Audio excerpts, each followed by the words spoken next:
Good morning. We have a little treat for you this Friday morning, and every Friday morning for the next 4 weeks, we're going to be bringing you a collaboration that we worked on with Always a Pensions Angle podcast, Tom Parker and his team at DG Publishing.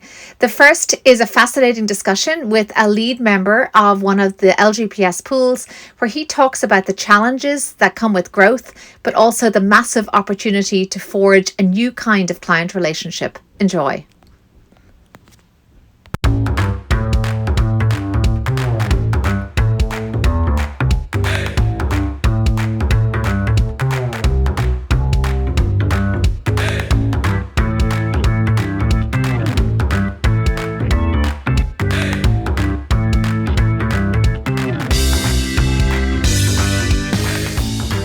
Good morning, afternoon, or frankly, whatever time you find yourself listening to this podcast, and welcome to the first of a 5-part special Always a Pensions Angle series, which we're running in partnership with the 50 Faces podcast. I'm, of course, Thomas Parker, and I'm joined by my partner in crime, Mr. Nick Reeve. Hello, Tom. How are you doing? I'm very well. Are you looking forward to this series?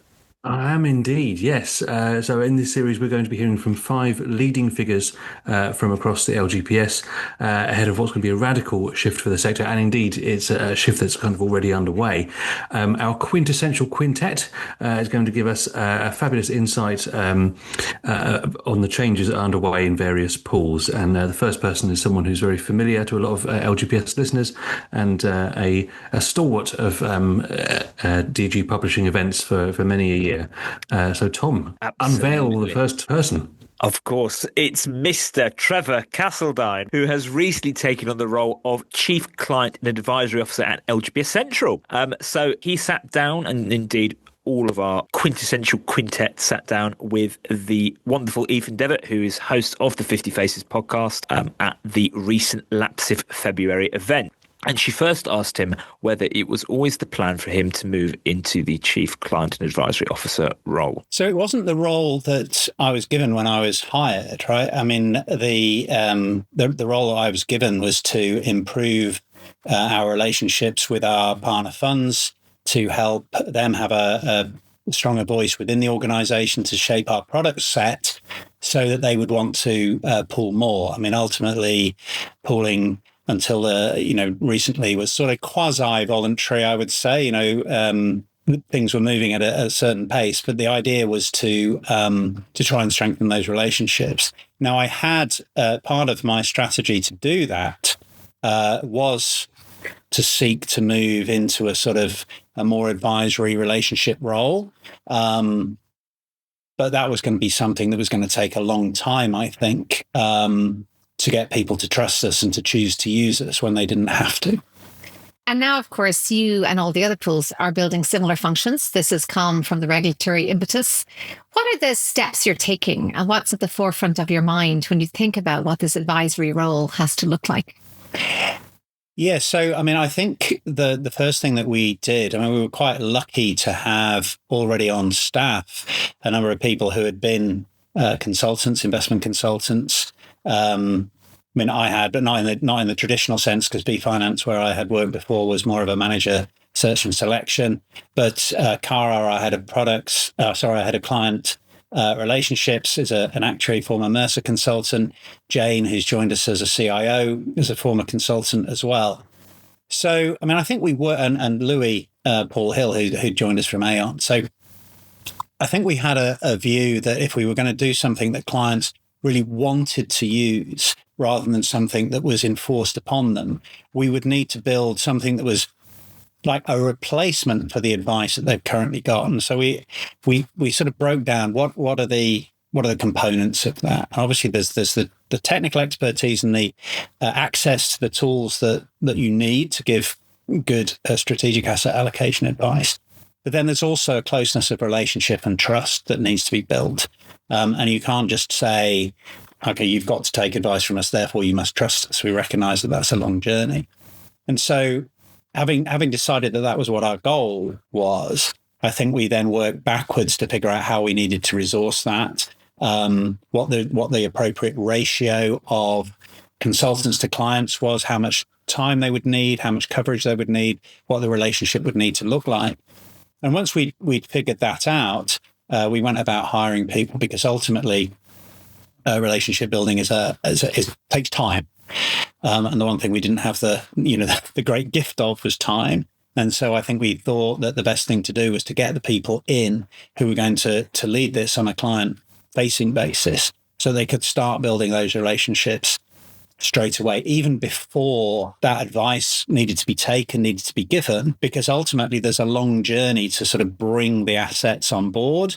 There's a lot of client relationship management that needs to be done. And I think we saw that as an ideal opportunity, an ideal time frame in which we could build those relationships and that trust. So I think hire good people and let them have at it. Do you have a rule of thumb in terms of the number of clients? My understanding is you'll have 15 in separate partner funds, the number of clients per advisory function? Well, we thought 4-to-1 was the right ratio. Obviously, 15 doesn't divide by 4, but we thought 4-to-1 was the right ratio.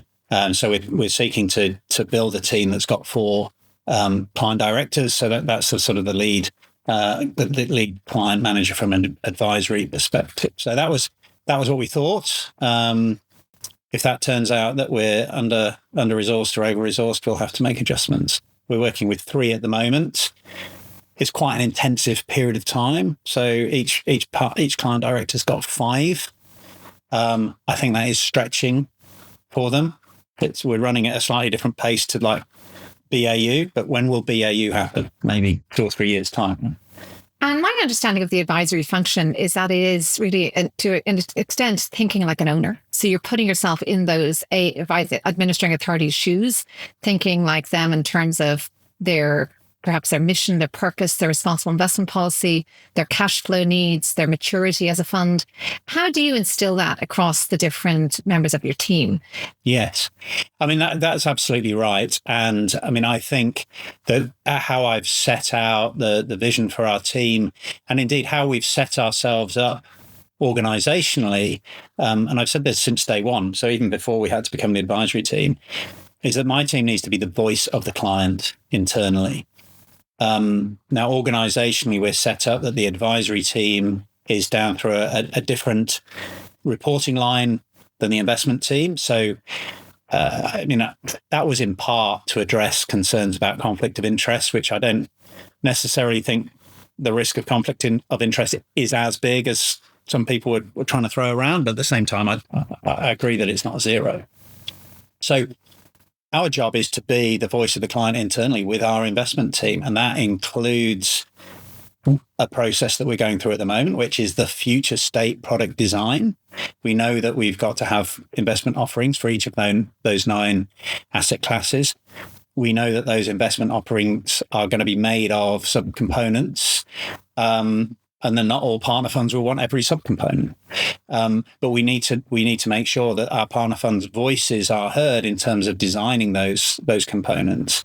Very strong feelings, in some cases about whether or not to have a UK, an ability to invest, to be overweight in the UK in equities. Some do, some don't, but there are enough who do.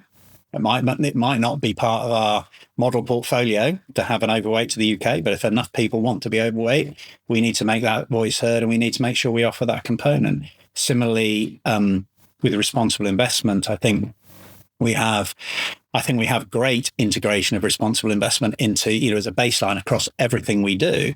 But some of our partner funds want more than that, and we need to speak. And we're in the process of figuring out what the more than that looks like, because we can't just say, no, we've got our baseline, you can't have anything more.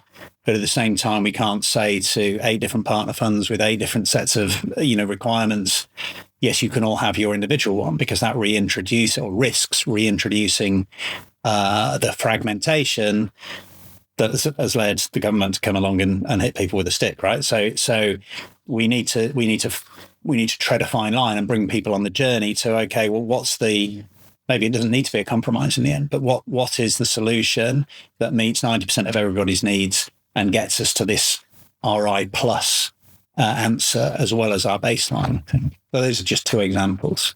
I'd like to pull on some of those threads regarding purported conflicts, perhaps, or suggested conflicts that do exist or may not exist. How do you sort of see that in terms of you are advising the clients, but ultimately you're also the one pulling the trigger for them when it comes to each individual asset pool or class? And then equally, these are all now products within LGPS Central. There's not a great deal of potential to go outside that structure, any potential to go outside that structure. So do you think there's a conflict in being both the voice of the client? I mean, essentially the only entity that can deliver into that client's needs? I don't think there is. I mean, I think there are maybe some subtle or risks of psychological conflict of interest. And I think that probably there is a risk of that if you have the people responsible for allocating the funds also responsible for investing the funds, which is why we've got that separation between the advisory team. So underneath my auspices is the client relationship team, the client advisory team, and the portfolio management team. So the people who will do the rebalancing and who will be doing the allocation to the underlying components. And then separately, we have the investment team who is responsible for implementing those underlying components. And then there's a joint enterprise between the investment team and the advisory team to design what those components should look like. And we should both, but, at the moment, we're working with, that's what we've inherited and, the government's imposed set of asset classes. But with time, we will have to work to make sure that innovation comes, that we keep our product suite fresh, that we remove things that are withering on the vine that aren't needed anymore, and that if there are new things to be developed, that those new things are pursued and developed if there's enough appetite or if the market is moving on. So I think, the risk of what I would call a psychological, because we're not for profit, right? We're clearly not for profit. We're for purpose as an organisation. We only exist because we're owned by LGPS partner funds. That's who we're here to support. And the people working for the organisation really feel that very, very keenly. I think that we're the purpose of what we're here for. So it's not about making profit or, this fund's more profitable than this fund. Let's move money into this fund. That's just not a relevant consideration for us. But you can see if, someone's got a very strong belief, in a particular asset class, in the investment team, they might rattle a lot of savers, make a lot of noise. Well, we need to put money into this. We should be immune to that, right? As a separate separate organizational division. It doesn't really matter if someone's rattling the cage and saying, we need to have this asset class, or I've got my asset class and people are withdrawing from it. But, well, that's tough. Right, you need to make the case that it is something that works for our clients. If it works for our clients, for our partner funds, then we'll put money into it. If it doesn't, then it's going to have to go. Right? And that's the bit of tension. But to be honest, we're not seeing that at the moment. So it's a hypothetical consideration about a risk that might crystallize in the future rather than something that's currently happening. Because I think the biggest tension that we have at the moment will be, and will continue to be for a little while, I think, will be things that we're inheriting from our partner funds, specific strategies or specific managers that they feel very attached to, that they would want us to preserve. And, if we can find a way to preserve them, which has a legitimate, investment case, then we will. But again, that tension's the other way, because the investment team's going, well, we didn't pick that. It's not part of our solution. So why should we keep it on? And that's if you like, if there's a battle to be had at the moment, and I think all pools will be seeing this, it's between the strongly held beliefs that we're inheriting of our partner funds and the strongly held belief of our investment team. And our job in the middle of all of that is to sort of intercede and try to find the compromise. And clearly one of your jobs is also to build trust. Yeah. Not only to continue to earn the trust of your existing partner funds, but to win the trust of your new partner funds who have already taken an early step and to trust you. And some of that trust, I would suggest, will come from taking the same medicine internally as you will be applying to some of the new external funds that you're inheriting. You mentioned having the subjectivity to say if something's dying on the vine, that needs to be maybe replaced, enhanced, improved. How are you going to ensure that rigor is applied internally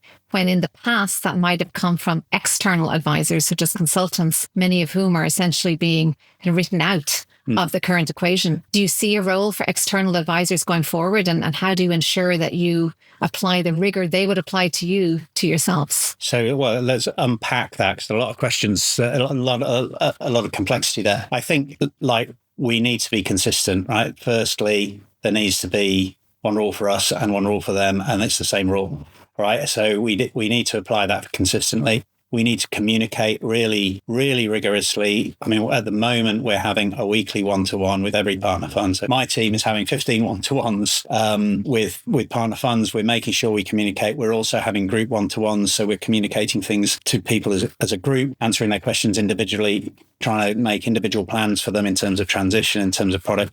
Really listening and demonstrating that we're listening is important. I think the how do we hold ourselves to account? I mean, this has been a big question, right? And it's a bigger question that people have said, right? We can't sack you, so how do we hold you to account? And I think that question underestimates, firstly, how much we care. We care personally, because otherwise we wouldn't be working in LGPS. Because it gives us great opportunities and it's got a real purpose to it. Right? So we all care. There's much more alignment than people perhaps think. I think we're a regulated body. We have fiduciary responsibilities to our partner funds. They might be subtly different fiduciary responsibilities, but we all care. We all care about the members. So, but that's not to say so. It's not for me to say, so don't bother with holding us to account. We've always said since the very start that we would welcome and we hope that we get to have interactions with a sort of a third-party fiduciary oversight consultant. There's been some flip-flopping from the government on guidance on this. We're still waiting for that to be finalised. But I think we recognise the value of, to our partner funds, of having that third party interaction. I think we value the best practice that such a consultant would bring in terms of challenging us, in terms of what we're doing, in terms of learning from the broader market, the commercial market, as well as the local pension market, the best global managers, because we want to be the best for our partner fund. So I think we welcome that challenge. We have internal audit, we have all sorts of internal reports already done, and that will be an extra layer. I don't think we want 15 separate fiduciary oversight managers coming in, but if our partner funds can get together to appoint one, or if the rules say they can't, if we can appoint one on their behalf, I think we'd really welcome that. We've always said that. Then the other thing is, and I think people underestimate, just tell us you're unhappy. We've got an internal corporate scorecard on client satisfaction, client perception of our advisory function, client perception of the quality of our advice are all going to be on that. Just tell us you're unhappy, because you can tell us we're unhappy and we're not going to ignore it. Right? At the end of the day, and if you tell me that you're unhappy and you don't think I'm listening to you, tell the boss. And if you tell the boss that you're unhappy and he seems like he's ignoring it, tell the chair and she'll do something about it, right? We've got ways of escalating, but really we care. So it's just about having a dialogue. And actually, if it works in practice, if both parties come to it with the sense that we want to make this work, then I think it will. Well, thank you very much, Trevor. Clearly exciting and busy times ahead. I think it's great to see how thoughtfully and how openly you're approaching this new chapter of LGPS Central's future, whether it be as a larger 15 partner fund entity or with this new advisory function as a critical part of the journey, not only of your journey, but also the individual partner funds. So thank you for sharing your insights here with us. Yeah, thank you, Athan. And can I just say just one further thing? I'm really excited that the partner funds that are coming in and joining us, and the influx of different approaches, different thoughts, different mindsets from Access, from Brunel, and joining the Central Fund. It really has invigorated our partner fund group as well as the company. So it's a massive it's a period of change that's unsettling for people. Not everyone likes change. Not everyone knows what the future is going to hold, but the engagement with partner funds so far is really excellent, and everyone's loving. Everyone on our side of it is loving it, and really looking forward to delivering against the high standards that they quite rightly are holding us to. Well, we certainly feel that energy from the public face of Central. I think we see the new hires coming on board. We feel the excitement that they share about joining your mission, your purpose. And I think you're right. The melting pot philosophy will ultimately be rewarding for all members of the fund. And I think what you said is really critical, is this openness to challenge and to grow and to improve, and a commitment to continuous improvement, which is what I think everybody is looking for in the LGPS. Thank you. Thank you. Thank you, Ethan, and thank you, Trevor. That was absolutely fantastic. Don't you agree, Nick? Really, really good insight, and I very much enjoyed some of the what he was talking about, building this team, which I think is going to be a real interesting challenge for a lot of the LGPS pools. Where is that talent going to come from, and the kind of people that they're looking for? That kind of balance of understanding what the pool has to offer, but also understanding the needs of the of the partner funds. I think that was a really interesting bit. For sure. Well, thank you very much, Nick, for joining me. Thank you, Tom. Yeah, see you next time. Bye. The Always a Pensions Angle LGPS interview special was hosted in collaboration with the 50 Faces podcast. Interview was conducted by Ethan Devitt, with the music being Drive Me Now by Mood Mode from Storybox.com.